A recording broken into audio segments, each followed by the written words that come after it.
Millions of people are infected with the virus across over 200 countries and territories around the world. And it was caused by a cover-up in one country. They threatened the doctors, tortured the doctors, made the doctors shut up. They tried to cover up the outbreak. They lied to the world. In the very end, we can't control anymore.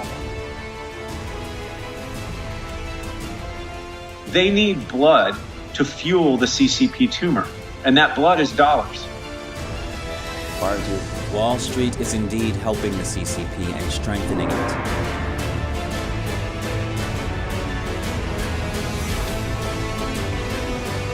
Be careful raising a baby tiger, because one day it will grow up and eat you.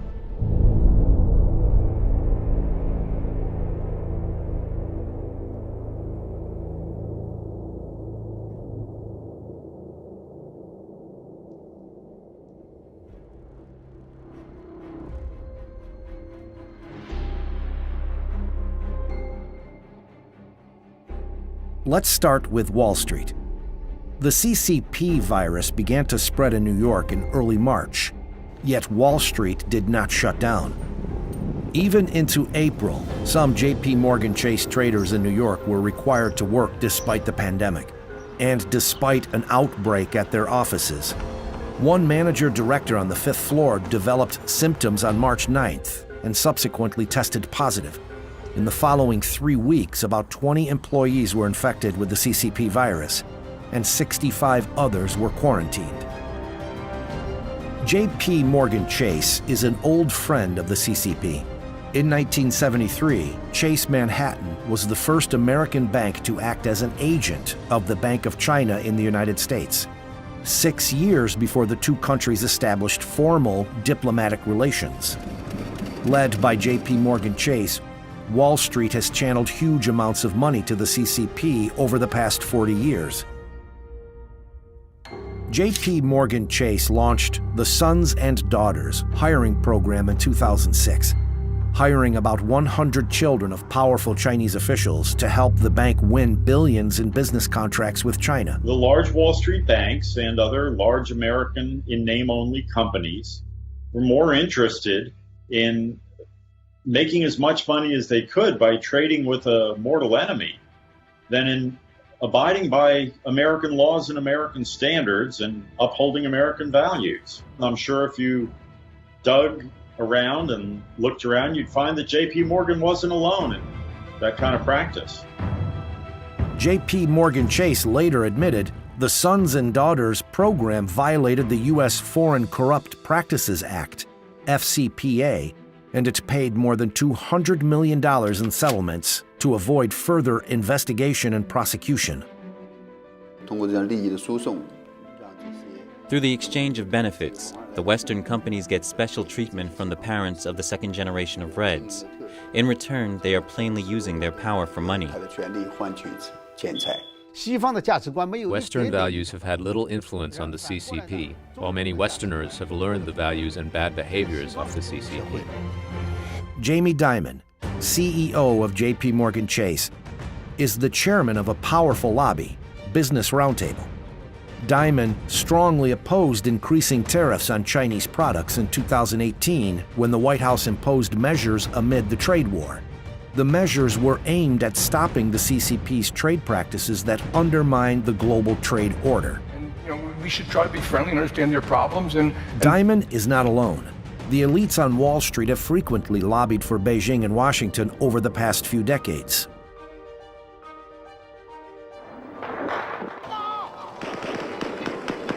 The Tiananmen Square Democratic Movement was blood-washed with tanks and machine guns in 1989 by CCP troops. After the Tiananmen massacre, the West imposed strict sanctions against the Chinese regime. Whether to make China's most favored nation status conditional on human rights was repeatedly debated in Congress, but the U.S. granted China the status every year in the 1990s. There was also a view that if we had better relations with China, a stronger, more self-confident China, it would be an international stakeholder. I remember talking points that also it would open up China. If China was wealthier, it would move in the direction of democracy. This was the way that we could overcome the human rights advocates in Washington. In 2000, Robert Rubin, then U.S. Treasury Secretary with a Wall Street background, facilitated the Clinton administration's support for the CCP to join the World Trade Organization. If it had gone with a general moral standard, the U.S. should not have cooperated with a regime like the Chinese Communist Party. For example, we all know that South Africa had an apartheid system, but under strong pressure from the American people, American and other Western companies withdrew their capital from South Africa. This divestment actually led to the collapse of the apartheid regime and resulted in true democracy in South Africa. Now, American companies are obviously less concerned about human rights issues in China. It is lower tariffs on a permanent basis rather than on an annual basis contingent on its making progress in human rights. This decision will go down as the most consequential and the most dangerous mistake in history. This resulted in a transfer of wealth from the United States and from Western industrial democracies to the communist tyranny. After Wall Street helped China enter the WTO, big corporations started shifting production lines to China to take advantage of cheap labor. Then they sold the goods back to the United States. This caused the U.S. trade deficit with China to rapidly increase from $83 billion in 2001 to nearly $420 billion in 2018. Meanwhile, the United States lost 3.7 million jobs. 75% of them were in manufacturing. And the rest of the West, moving manufacturing, banking. We moved manufacturing, showed them how to manufacture, gave them our best practices in the plants. We helped them with their laboratories. So we've basically taught them all the ropes that we know from an economic perspective, but you have to understand from the Chinese Communist Party perspective, it's like, give us all this information, give us all this technology, give us all this know-how so we can learn how to unwind you and to weaken you. Every major American industrial corporation outsourced and moved its industrial production to China. Maybe not 100% of it, but a good piece of it.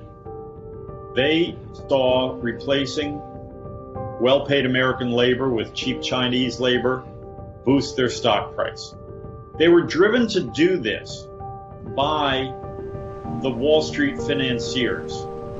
They squeezed American companies to move offshore as a way to boost share price, to boost profitability. And this was, on one hand, Wall Street's direct culpability in our dependence on China and the gutting of American manufacturing. The CCP's exports have increased by about 7 times, and its GDP has increased by more than 4 times since its entry into the WTO.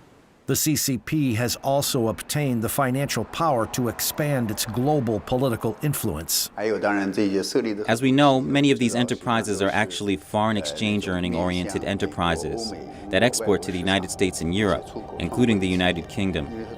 The foreign exchange obtained by these exports is actually compulsorily purchased by Chinese state-owned banks. They give the Chinese companies the same amount of RMB, and they keep the foreign currency in the hands of the Chinese government. Then the CCP uses this foreign exchange reserve as a tool for international exchanges that threaten the United States, for example, to support Iran, North Korea, and Venezuela. Every time, in good faith, we extend them an opportunity to join our trading organizations and to take part in world commerce. They do just the opposite. They exploit the institutions that we put in place. They steal our technology. They extort our businesses who try to open up in work and have access to their markets. And at every turn, they are working against and undermining our way of government and our way of life. China has not developed along the planned trajectory. global freedom indexes once again ranked China as one of the lowest in the world in 2019.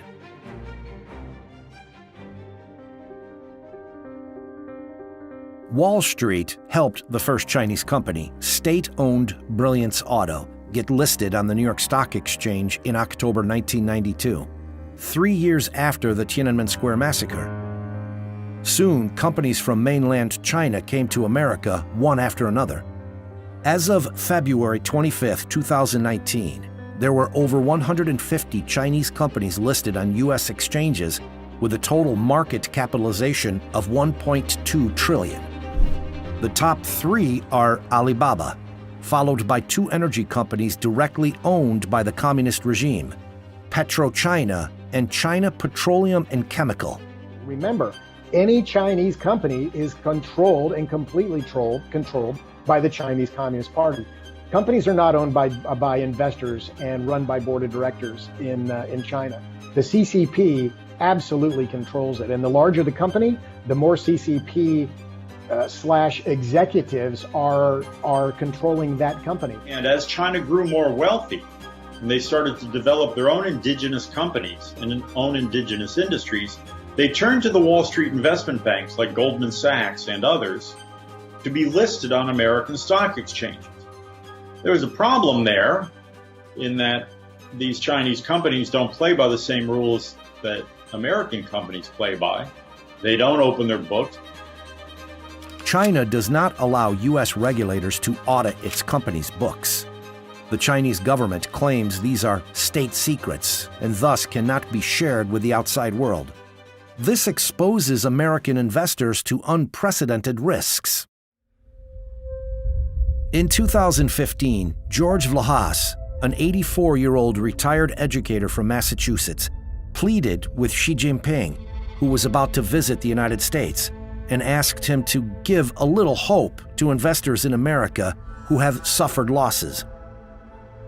Vlahas purchased Sino Clean Energy stock, which was delisted by NASDAQ due to filing delays for its quarterly report with the Securities Exchange Commission.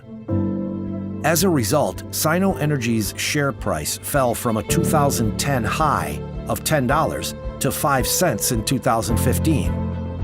Vlahas lost hundreds of thousands of dollars.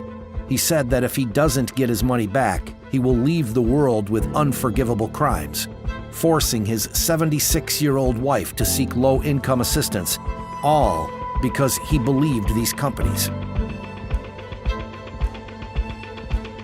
I was told literally by one particular member of Congress, he said, you know who was sitting in that seat yesterday, in your very seat, telling me why Chinese companies don't need to be adhering to the same standards as U.S. companies? And I said, who? He said, the head of the Chinese Securities Regulatory Commission, the CSRC, the Chinese version of the SEC. He was lobbying U.S. Congress members, sitting in their offices, explaining to them that it's a national secret, that every person and every audit within any Chinese SOE is a state secret and therefore it can't be audited. When a Wall Street investment bank advises a Chinese company for its public offering, the bank earns a 3% to 7% underwriting fee on all funds raised.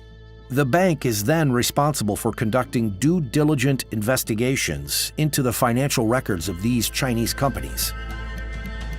However, disasters happen frequently. Luckin Coffee, China's largest coffee chain, admitted on April 2, 2020, that 40% of its 2019 sales were fabricated.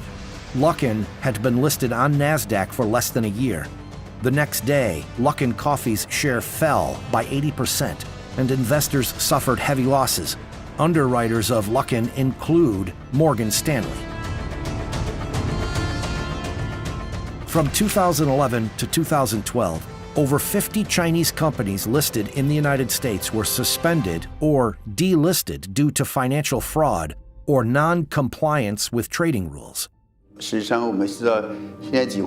Actually, almost all Chinese companies have 2 accounting books. It is quite rampant to keep fake accounts in China today. It happens almost everywhere in China. It is so common that I think all Western companies operating in China know about it. And everyone's going to live by the same rule of law. If we did that, 95% of Chinese companies couldn't be listed here, maybe 99%. Wall Street companies, banks, Big Four, other management consulting companies were complicit in the run-up of the Chinese Communist Party.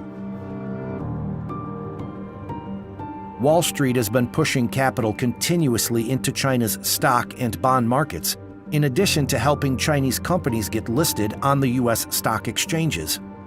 J.P. Morgan Chase also included CCP government bonds into the J.P. Morgan GBI-EM Global Diversified Index on February 28, 2020. According to Goldman Sachs calculations, the inclusion could funnel $3 billion in foreign capital into the Chinese bond market every month. A Bloomberg Barclays index started including domestic Chinese bonds, and some of MSCI's indexes increased the weighting of Chinese domestic stocks. These indexes are tracked by asset managers around the globe, who they seek to replicate the benchmark's holdings. This would draw hundreds of billions of dollars into Chinese financial markets. We also know that the Chinese Communist government has constantly exerted pressure on MSCI to increase the weight of Chinese enterprises. The Chinese Communist Party uses this to create the illusion that China's economy is thriving.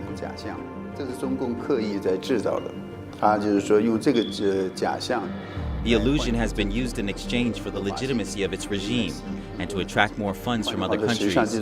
In other words, in fact, these index companies are unknowingly, passively, and even actively participating in the CCP's deception of the world.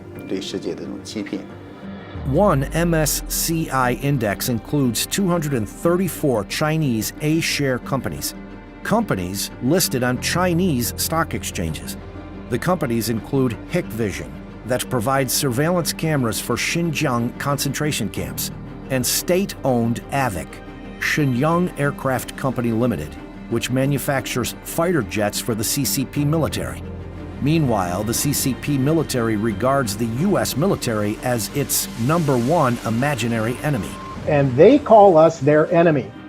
And they say that they are at war with the United States and the West. When you look at who owns those stocks, and they are completely owned by the Chinese Communist Party and what they stand for, which is oppression, human rights violations, and so on.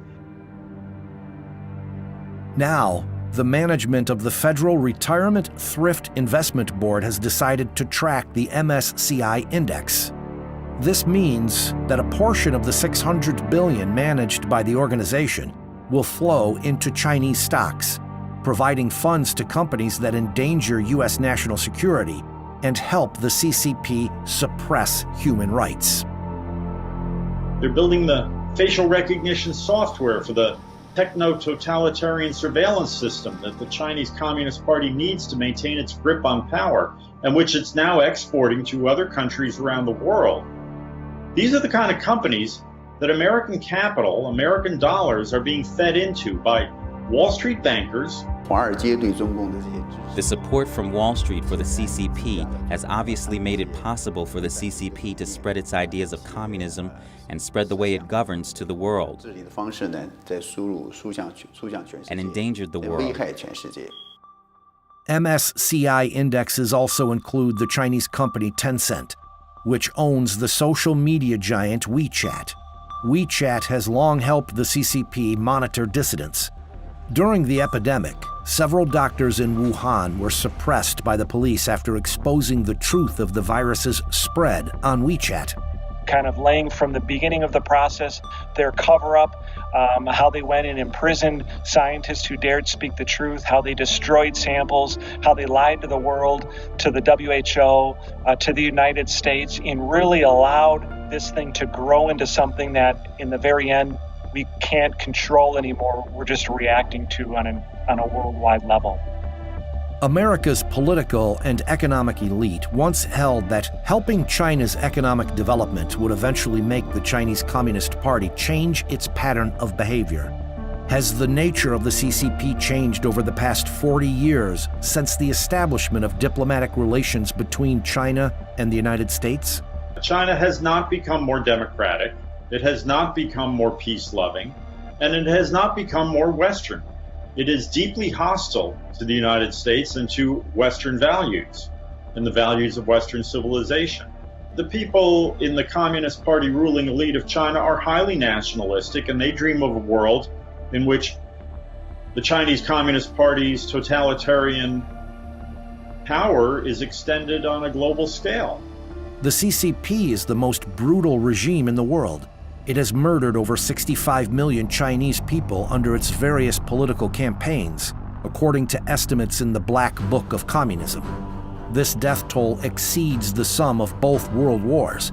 The causes of death included political cleansing, the Great Famine, and the Cultural Revolution. Beginning in the 1990s, the Chinese Communist regime, with the help of Western funds, has transformed itself into an economic power and moved toward its dream of dominating the world. In the past few years, thousands of Christian churches have been demolished. A mass number of Uyghurs have been imprisoned in Xinjiang's concentration camps, and an independent international tribunal in London ruled that the Chinese Communist Party has, for decades, been running a large-scale organ transplant industry, using organs harvested from prisoners of conscience, such as Falun Gong practitioners. It's actually crazy what they do. And again, we give them passes. Can you imagine if you explain to someone that you're doing business with a regime that has more than 1 million prisoners of conscience locked up and is executing live organ harvesting on this population of political prisoners on a daily basis? You have to understand, Chinese communism is extremely evil, extremely evil. You've got this history of human rights violations, and then you have a strategy that is a war-founded or a war-placed strategy against the West. So why would you ever, if you understood that, why would you ever want them part of a World Trade Organization? So the Chinese Communist Party has a saying, be careful raising a baby tiger, because one day it will grow up and eat you.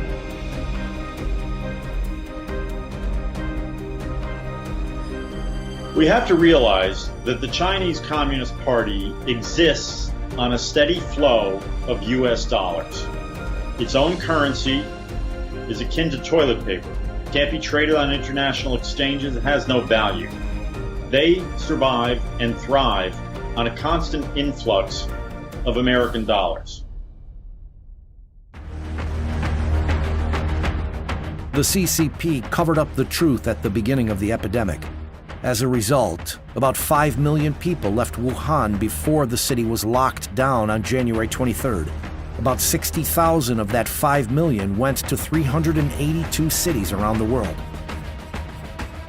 At least 834 ended up testing positive for the virus, resulting in the global disaster. Coronavirus pandemic is already... Preliminary data shows that as of early May, more than 1 million people have tested positive in the United States, and more than 70,000 people have died. The deaths caused by the CCP virus is several times greater than the total deaths in Pearl Harbor and 9/11 combined. New York has become the hardest hit in the United States, with more than 300,000 confirmed cases and more than 20,000 deaths. The CCP virus has infected the entire world, and the root cause is the infectious nature of the Chinese Communist Party itself. To be free from the virus, you need to be clear that the party itself is poisonous and reject it. That the Chinese government is not trustworthy, they're not our friends, and one could deem them to be our mortal enemy. And at some point in time, I think Wall Street's view is going to have to change, and I think it's happening now. And it's really an awakening for everyone who is not familiar with the CCP in the past. They're certainly familiar with the CCP current day.